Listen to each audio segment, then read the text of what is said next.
हाँ तो प्यारे भैया बहन, अब हम पढ़ते हैं प्रश्न 3 का प्रश्न क्रमांक 3। दो क्रमागत प्राकृत संख्याओं के वर्गों का योग 85 है, वे संख्याएं ज्ञात करो। तो सवाल इस प्रकार से बनेगा, महत्वपूर्ण सवाल है हल।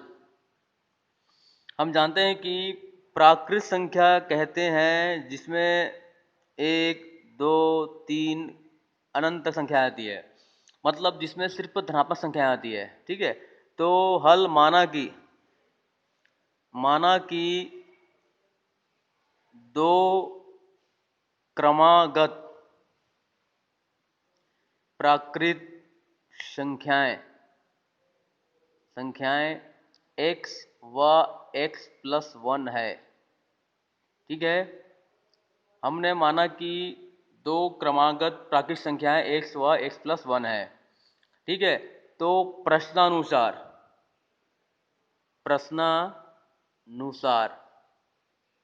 प्रश्न कहता है कि इनके वर्गों का योग 85 है। ठीक है, अब इसको जांच करते हैं। जैसे कि अगर हम यहाँ पे 1 रखते हैं तो यहाँ पे 1 आएगा और यहाँ पे 1+1 मतलब 2 आ जाएगा, मतलब क्रमागत रूप से आगे बढ़ रहा है। यदि हम यहाँ पे रखते हैं 3 तो यहाँ पे आ जाएगा 3 और 1 4, मतलब क्रम से हमको कुछ भी संख्या रखने पर क्रम से हमको प्राकृत संख्या प्राप्त हो रही है, अर्थात यह हमने जो माना है x व x+1 ये बिल्कुल सही है।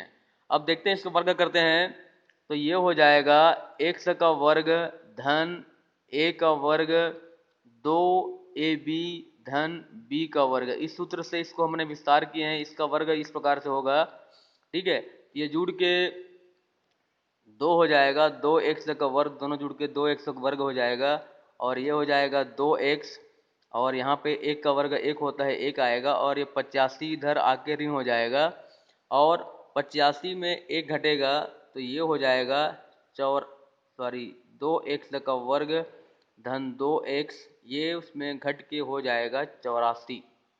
ठीक है, अब हम देख रहे हैं कि यहाँ पर 2, यहाँ पर 2, ये भी 2 से भाग चला जाएगा। तो दोनों पक्षों में 2 का भाग करने पर, समीकरण को सरल करने के लिए हमने दोनों पक्षों में 2 का भाग किए हैं। ये 2 2 कट गया है, ये 2 2 कट गया है, और ये कटने पर ये हो गया है 42। ठीक है, और ये हो जाएगा 0।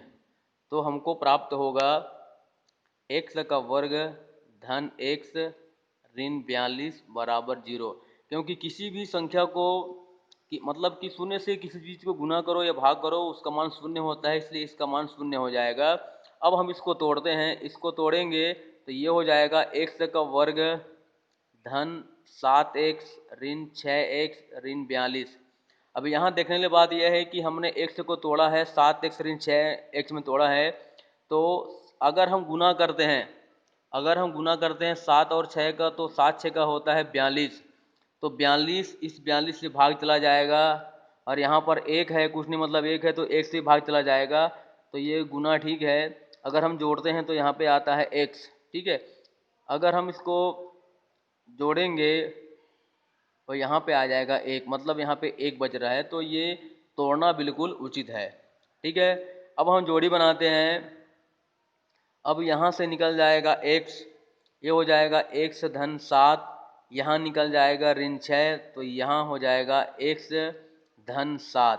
अब इसको चेक करते हैं, तो ये गुना करने पर x का वर्ग 7x, ये गुना करने पर ऋण 6x, ऋण ऋण धन ऋण ऋण 7 6 42, मतलब ये जो हमने 6 यहाँ पे x निकाले हैं बिल्कुल सही है।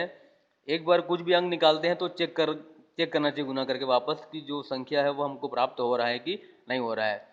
ठीक है, अब ये दोनों में कॉमन है तो ये कॉमन ले लीजिए, और जो बचा हुआ है ये x ऋण 6, इसको अलग कोष्ठक में लेते हैं। ठीक है, अब यहाँ पे हमको प्राप्त हुआ है x धन 7 बराबर 0, x ऋण 6 बराबर 0। अब यहाँ पे हो जाएगा 7 है, x धन 7 बराबर 0, x ऋण 6 बराबर 0। अब x बराबर ये उधर जाके ऋण हो जाएगा 7, तो प्राकृत संख्या में ऋण नहीं आता है। ठीक है, ऋण 7 को अमान्य करते हैं। अमान्य करने पर, क्यों करने पर? क्योंकि प्राकृत संख्या में ऋण 7 नहीं आता। नहीं होता। ठीक है, इसलिए हम इसको अमान्य कर रहे हैं, ये उत्तर मान्य रहेगा। अब हम इधर लेते हैं x बराबर 6। ठीक है, तो x बराबर 6 ये पहला अंक है, ये पहला पहला संख्या है। ठीक है, और x धन 1 बराबर 6 और 1 बराबर 7 ये दूसरा संख्या है, ये दूसरा संख्या है। ठीक है, अर्थात उत्तर हमें प्राप्त हुआ है 6 व 7। ये क्रमागत दो संख्या प्राप्त हुआ है 6 और 7।